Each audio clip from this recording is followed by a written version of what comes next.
පක්ෂයක් වෙනුවෙන්වත් නෙවෙයි මම කතා කරන්නේ. ඔය මියගියා කියන පුද්ගලයා 2012 දී මිය ගියද්දී මගේ තාත්තා වැඩ කරේ හොරණ කොළඹ බස්වල. ඒ කියන්නේ 120 රෝඩ් එකේ තමයි මගේ තාත්තා බස් කොන්දොස්තර කෙනෙක් වශයෙන් වැඩ කරේ. මොකද ඒ දවස්වල මම ඒක හොඳ ආකාරව දන්නවා. මම ඉපදිලා එතකොට අවුරුදු 3යි. නමුත් තාත්තගේ යහළුවන්, තාත්තගේ සහෝදරයින් ඒව හැමෝම දන්නවන කට්ටිය දන්නවා. තාත්තා කියන්නේ කවුද තාත්තා නම? තාත්තා කියන්නේ අරුණ විදානගමගේ නොහොත් කජ්ජා. මගේ තාත්තට තමයි කජ්ජා කියලා කියන්නේ.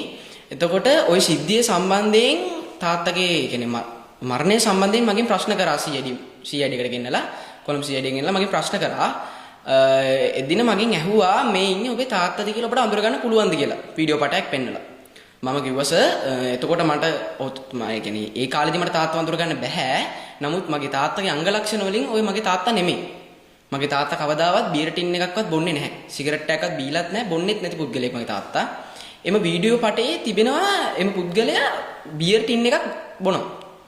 එතකොට මගේ තාත්තට කොන්දේ අමාරුවක් තිබ්බා කියලා අම්මා කියලා තියෙනවා. මගේ අම්මා කියලා තියෙනවා. ඇත්ත මගේ තාත්තට කොන්දේ අමාරුව පටන් ගත්තේ 2016 විතර පස්සේ.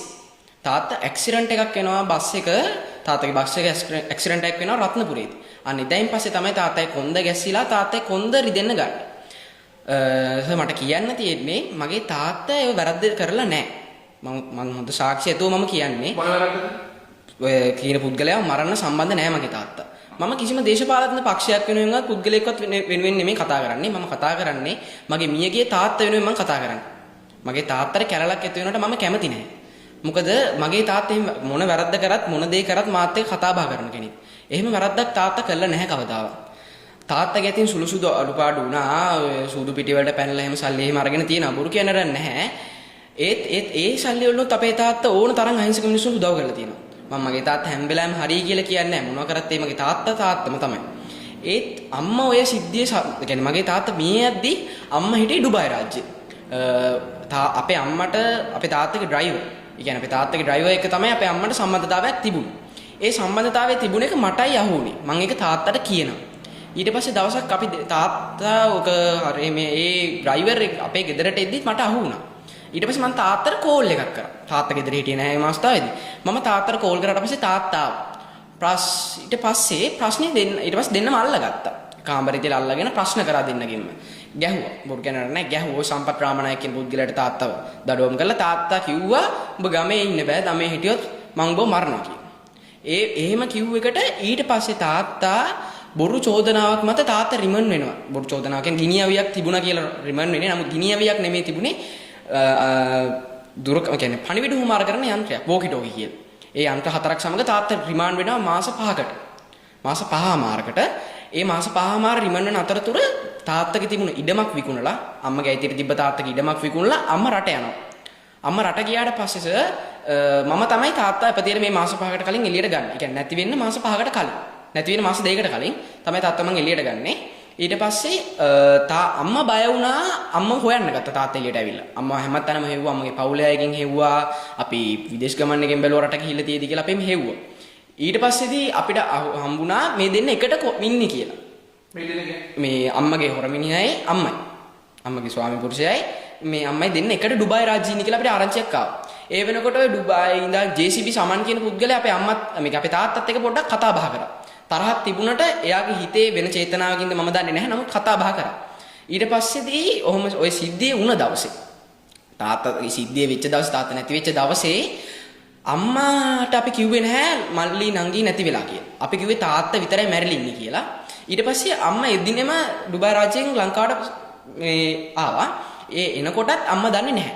නමුත් තාත්තා නැති වෙලා පැය 3මාරක් දෙකක් විතර ගත වෙනකොට අම්මගේ account එකට JCB සමන් රුපියල් ලක්ෂ 2මාරක මුදලක් මේ යොමු කරලා තියෙනවා. මට සාක්ෂිය දුන්නේ මට JCB සමන් මලගෙදරින් පස්සේ මට කෝල් එකක් අරන් දුකයි වෙච්ච දෙයට එහෙම විස්තර කිව්වා.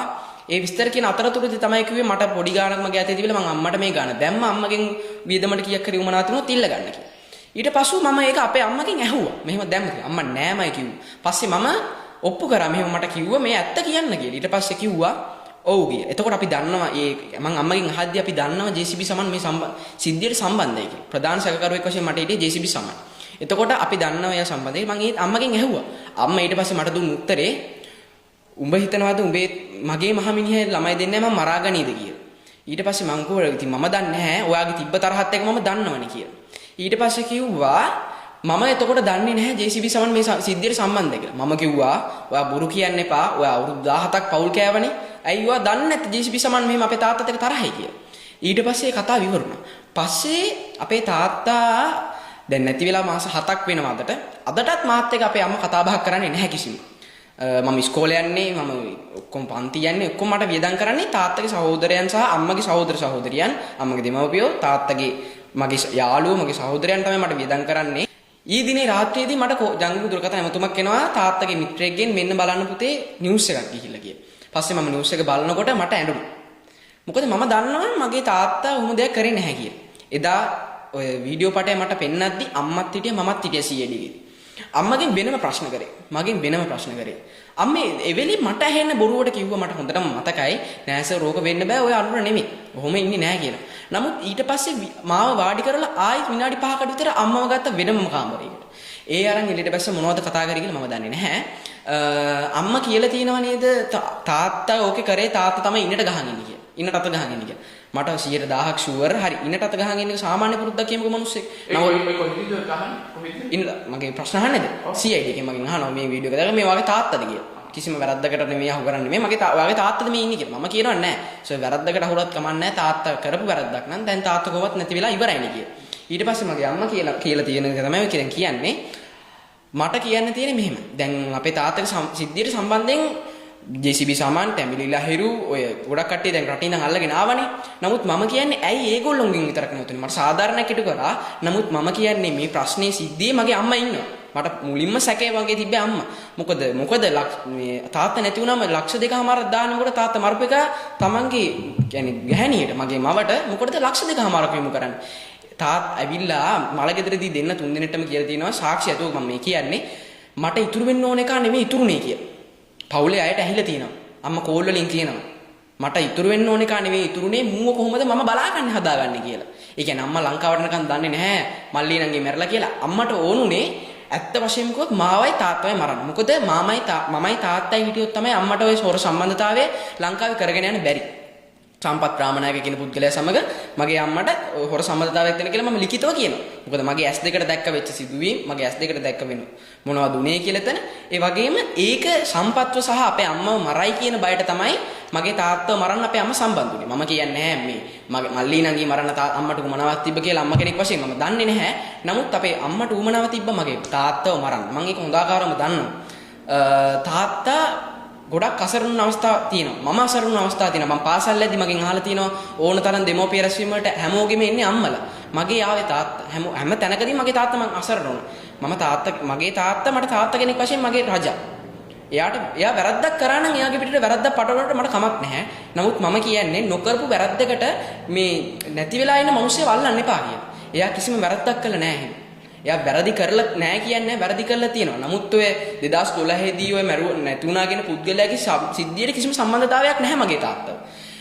ඕගොල්ලන්ට පුළුවන් ওই ප්‍රශ්නේ දිගටම හොයන්න. මම කියන්නේ නැහැ දේශපාලඥයෝ වෙනුවෙන් නෙමෙයි මම කතා කරන්නේ. මම නැවත කියන්නේ මම කිසිම දේශපාලඥයෙක්වත් දේශපාලන පක්ෂයකටවත් නෙමෙයි මම මේ කතා කරන්නේ මගේ තාත්තා වෙනුවෙන්.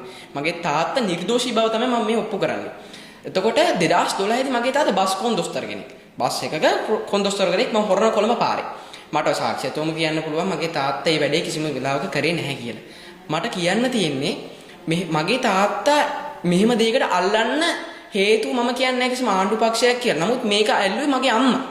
මගේ අම්මට ඕන වෙන්නේ පොලිසිය එයා ගැන තියෙන සැකය ඉක්මනටම නැති කරලා දාන්න. දැන් මෙහෙම තමන්ගේ ස්වාමී පුරුෂයා මේ වැරද්ද කරා කියලා එයා තමන්ගේ ගැහණිය පිළිගන්නව නම් අනිවාර්යෙන්ම පොලිසියකට පුළුවන් පිළිගන්න. මොකද ළමයෙක් කියන්නේ අවුරුදු 16ක ළමයානේ මම. එතකනේ තාත්තා 2012 දී මට අවුරුදු 3යි. මට අවුරුදු 3ක ළමයෙක් බෑ ඒ කාලේ තාත්තා වඳුර ගන්න. ඇත්ත. නමුත් මට මගේ තාත්තා වඳුර ගන්න පුළුවන්. සහෝදර සහෝදරියන්ට තාත්තගේ අඳුර ගන්න පුළුවන්. ගැහණිය වශයෙන් එහෙම කරපු එක වැරදි. මගේ අම්මා හිටියට වැඩක් නැහැ. මගේ ගැන බලන්නේ නැහැ. මම තනියම හැදෙන්නේ මම කිසිම වැරද්දක් කරන්නේ නැහැ. මම කියන්නේ මගේ තාත්තා වෙනුවෙන් සාධාරණ ඉටු කරන්න කියලා විතරයි. අම්මව මම කියන්නේ හැම මාධ්‍යයකටම මම කියන්නේ මගේ අම්මව අත්අඩංගුවට ගන්න. මගේ අම්මව අත්අඩංගුවට අරගෙන මේ සම්පත් රාමනායක කියන පුද්ගලයාව අත්අඩංගුවට අරගෙන දෙදෙනාගෙම විමර්ශනයක් කරන්න. මම ඉල්ලා සිටින බැගෑපත්ත මම ඉල්ලා සිටින මගේ තාත්තා වෙනුවෙන් ඉදිරියටත් සාධාරණය කරන්න කියලා. ඔබතුමාගේ Facebook post එක සම්බන්ධයෙන් සියලුම කරුණු කියවනවා. ඔව්. ඒ කියන්නේ ඔබතුමා ඒක කාට හරි දැනෙන්න මොනවද ටැග් කරාද මොනවද? ඔව් මම විශේෂ මාධ්‍ය ජාලා. ඒ කියන්නේ ටීවී දෙරණ, ටීවී හිරු, එතකොට සිරස ටීවී, ස්වර්ණවාහිනී, එතකොට තව YouTube එක accounts මම ඔක්කොම ඒගොල්ලෝ ටැග් කරා. මොකද මට ඕන මගේ තාත්තා ඊයේ දිනේදී මේ ලංකාවේ ඉන්න නිකන් අර චූදිතෙක් බවට පත් වුණා. මට ඕනේ ඒ වැරද්ද මගේ තාත්තා කරේ නැහැ කියලා ඔප්පු කරන්න. මම ඒකයි මම හොඳට කල්පනා කරලා මට නිින්දක් නැතුව මම කල්පනා කරලා මම කරේ මගේ තාත්තා මේකට නිර්දෝෂී කියලා මම ඔප්පු කරන්න මම දැම්මේ. ඔය මේ දැන් ඔය මරුණ කියන කෙනා 2012 නැති වෙලා තියෙනවා. 2012 නැති වෙච්ච එකට ඇයි මෙච්චර කාලයකට රජයකට බැරි වුණේ හොයාගන්න මරුව කෙනෙක්. මගේ අහිංසක තාත්තා මරුණට පස්සේ එයාගේ පිටට ඔක්කොම වැරදි දාලා කරන එක මං අහන්නේ හරිද? ඕනම කෙනෙක් හිතලා බලන්න ඒ වැඩේ වැරදි. ඔයගොල්ලෝ හොඳට හොයලා බලලා කියන්න මගේ තාත්තා ඔයකට සම්බන්ධ නම් මම වැරද්ද පිළිගන්නවා. මට 100%ක් ෂුවර් මගේ තාත්තා ඔය වැරද්දට සම්බන්ධ නැහැ. මගේ තාත්තා කිසිම මිනිමරුමක් කළා නැහැ. මගේ තාත්තා කරපු වැරදි වලට තිබ්බ ආයුධ ළඟ තබා ගැනීම කරා, හූදු වලට පැනලා සල්ලි ගත්තා, එහෙම හරි කප්පම් ගත්තා, ඒ වගේ වැඩ කරා. නමුත් ඒ වැඩ වලින් කරෙත් මගේ තාත්තා ආයුධ ළඟ තබා ගත්තා නඩු 3-4ක්ම තියෙනවා. ඒ නඩු එයාට ඉන්න දුන්නේ නැහැ. ඒ කියන්නේ එයාට කොහොමද මේකේ ලංකාවේ කවුරු මොන පාසලෙන්ද කියලා මම දන්නේ නැහැ. කොහෙන් හරි ඇවිල්ලා පොලිසිය වලින් චෙක් කරනවා. වැරදි තිබ්බ මිනිස්සෙක් නමුත් වැරද්දක් නොකර පොලිසියකින් චෙක් කරනකොට ඕනම කෙනෙක් වැරද්දට පෙළඹෙනවා. මගේ තාත්තා වැරදි නැහැ කියලා මම කොයිලාවත් කියන්නේ වැරදි තියෙනවා. නමුත් මෙම වැරද්ද තාත්තා කරලා නැහැ. කිසිම මිනිස්සෙක්ගේ ජීවිතයක තර්ජනයක් මගේ තාත්තා කරලා නැහැ. කිසිම දූෂණ මංකොල්ල නඩුවක් මගේ තාත්තට සම්බන්ධ වෙන්නේ නැහැ. මගේ තාත්තා සම්බන්ධයෙන් තියෙන්නේ ආයුධ නඩුත් පමණයි. කිසිම මර්ඩර් එකක සම්බන්ධයක් මගේ තාත්තගේ නැහැ. මම ඒක හොඳට කාරවම දන්නවා. මොකද තාත්තා මොන දේ කරත් මට කියනවා. ඉතින් මට එච්චරයි කියන්න තියෙන්නේ. මම මේ සිද්ධිය සම්බන්ධයෙන් සියලුම දේවල් සත්‍ය ප්‍රකාශ කරේ. මම ආයෙ පාරක් නැවතිලා සිටිනවා මගේ අම්මව ජේ.කේ. අනීෂා බෙත්මි කියන මගේ අම්මව අත්අඩංගුවට ගන්න සහ සම්පත් රාමනායක කියන පුද්ගලයාව අත්අඩංගුවට ගන්න. අත්අඩංගුවට අරගෙන විශේෂ විමර්ශනයක් සිදු කරන්න. මම ඕනම තැනකට එන්න ලෑස්තියි ඒ තාත්තා වෙනුවෙන් සාක්ෂි දෙන්න. තාත්තා වෙනුවෙන් මම දන්න දේවල් තියෙනවා. මට මාධ්‍ය ඉදිරියේ කියන්න බැරි දේවල් මම ඇත්තම සිදුවීම් කියන්නම් මගෙන් සාක්ෂි ගන්න මට කිසිම ප්‍රශ්නයක් නැහැ. මම සාක්ෂි දෙනවා. අම්මවයි සම්පත් රාමනායක කියන කෙනාව අත්අඩංගුවට ගන්න. විශේෂ විමර්ශනයක් කරලා බලන්න ඇයි මේගොල්ලෝ මෙහෙම සල්ලි යොමු කරේ. ඒ වෙනකොට JCB සමන් එක්ක වැඩ කරා මේ ඔය සම්පත් රාමනායක කියන පුද්ගලයා. මම දන්න තරමේ මේ ලංකාවේ ඉද්දි ඔය JCB සමන් එක්ක කුඩු වයිස් ප්‍රවාහනය කරද්දි උගේ සමන්ගේ බස් එකේ වාහනේ ඩ්‍රයිවර් තමයි සම්පත් කියන්නේ. අපේ තාත්තගෙන් අයින් වුණාට පස්සේ සම්පත් ලංකාවේ ඉද්දි කරේ උගේ වාහනවල බඩු ප්‍රවාහනය කරපු එක. ඒ කියන්නේ ඔය අයිස් මත්ද්‍රව්‍ය හැමදේම ප්‍රවාහනය කරපු එක. ඊට පස්සේ තමයි තාත්තා එළියට එන්න මාස 3ක් විතර ලං කරලා තමයි ඌ රට ගියේ. ඊට පස්සේ අම්මත් ඒ රටටම ගියා. අපි හොයාගත්තා දුබයි ගියේ කියලා අම්මා ඩුබයි රාජ්‍ය ඉඳලා පැමිණිලා අපි ටිකට් චෙක් කරා ඔක්කොම પાස්පෝර්ට් එහෙම. අම්මගේ විදේශ ගමන් තහනමක් තියනවා කියලා මම දැනට දන්නේ විදියට හරියට දන්නේ නැහැ. මම නැවත වතාවක් ඉල්ලා සිටින්නේ මගේ තාත්තා මේ වරදට සම්බන්ධ නැහැ. මගේ තාත්තා නිර්දෝෂී. මගේ තාත්තා වෙනුවෙන් සාධාරණයක් කරන්න